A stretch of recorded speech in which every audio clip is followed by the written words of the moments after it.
মায়েরা খুব মন দিয়ে শুনবেন কিন্তু। তো সুখদেব মহারাজ কি করছেন? ভাগবত পাঠ করছেন। আর পরীক্ষিত মহারাজ শ্রবণ করছেন। এই ছেলেগুলো অবাক করছে ভাই। তাই এখানে পরীক্ষিত মহারাজ প্রশ্ন করছেন, কি বলছেন?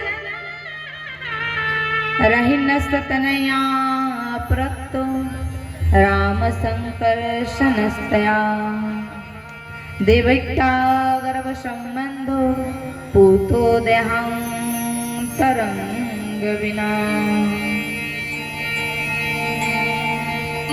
আপনি বলছেন যে বলরাম রোহিণীর পুত্র এবং দেবকীর পুত্র বলেও গণনা করলেন, কিন্তু কিভাবে সম্ভব?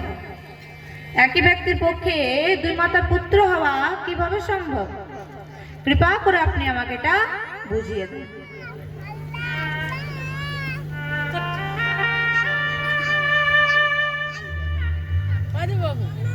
তো পরীক্ষিত মহারাজ বলছেন, নিঃশ্বাতি দুঃসহ চুম্বম তক্তোদমপি বাধতে পিবন্তম তম মুখং গোজম চুতাম হরি তথামৃতম।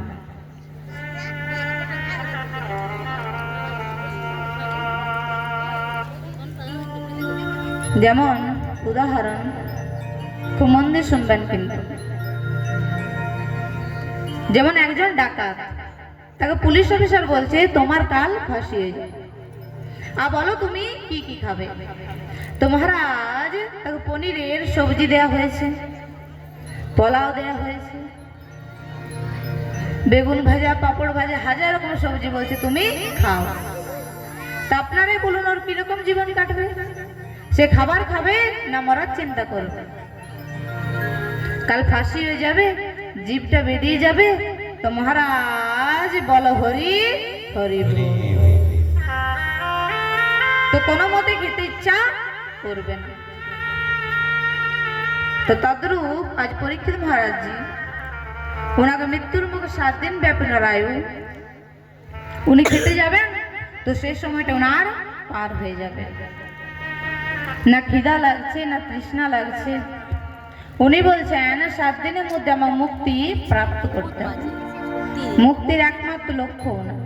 তো সেই জন্য হে মায়েরা, আপনারা যারা যারা এখানে আছেন দেখুন, এত যে ত্যাগ করে এসেছেন, ত্যাগ করে যে বসে আছেন, একটু ত্যাগ করে বসে আছেন তবে ভগবানের জন্ম কথা শুনতে পাচ্ছেন। নচেত অনেক মায়েরা দেখবেন ঘরের ছাগল গরু ভেড়া মেয়ে ছেলে কান্না শুনে তৎক্ষণাৎ বাড়ি চলে গেছে, মানে তার সেই ক্যাপাসিটি নেই, ধৈর্য নেই। আর ধৈর্য না তাহলে কৃষ্ণ কথা শোনা যায় না। আজ পরীক্ষিত মহারাজজি 4 দিন ধরে তীর্থদিন পার করছেন। আর চতুর্থ দিনের দিন ঘটনা, যখন ওনা খাবার খেতে যেতে বলছেন, তখন উনি কি বলছেন? নিঃশ্বাতি দুঃসহ চুম্বম তক্তোদমপি বাধতে পিবন্তম তম মুখং ভোজম চুতাম হরি কথামৃতম। জল পর্যন্ত ত্যাগ করা সত্ত্বেও না কোনো বিকার বাধা দিচ্ছেন। উনি সেটাই বলছেন সুখদেবজি মহারাজকে, হে প্রভু আমার কোনো বস্তুই বাধা দিচ্ছে না।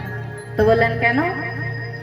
না আপনার যে মুখ নিঃসৃত অমৃতময় ভগবানের কথা শুনতে পাচ্ছি, সে কথা শুনে আমার হৃদয় পূর্ণ হয়ে যাচ্ছে। সেই জন্য আপনি আমাকে নিশ্চিন্ত শ্রীমদ্ ভাগবত কথা শ্রবণ করেন। তখন আমাদের সুখদেবজি মহারাজ বলছেন, হে পরীক্ষিত, সম্যক ব্যবসিতা বুদ্ধি স্তবরার যে সত্যম वासुदेव कथा जानते जद जाता निष्ठ की रहते। हे राजर्षि सत्यम, তোমার বুদ্ধি আজ সম্যক ব্যবসিতা বুদ্ধি হয়েছে। দেখুন বাবারা, মায়েরা ধ্যান দিয়ে শুনবেন। আমরা যদি বিষয় আনন্দে আছি তাহলে সেটা বাস্তবিক বুদ্ধি নয়। কেন? কারণ আমরা রোজগার করলেও খেতে পাবো, না রোজগার করলেও খেতে পাবো। আমার কপালে, আমার ভাগ্যে যদি ভালো মন্দ খাবার আছে তো নিশ্চয়ই পাবো। দানে দানে পে খানে वालों का ना। আর যদি কপাল নেই তো দেখবেন বড় বড় অধপতি বাড়িতে থোড়া পানি পিলা দো না, থোড়া পানি পিলা দো না, জলের জন্য ছটফট করে প্রাণ যাচ্ছে।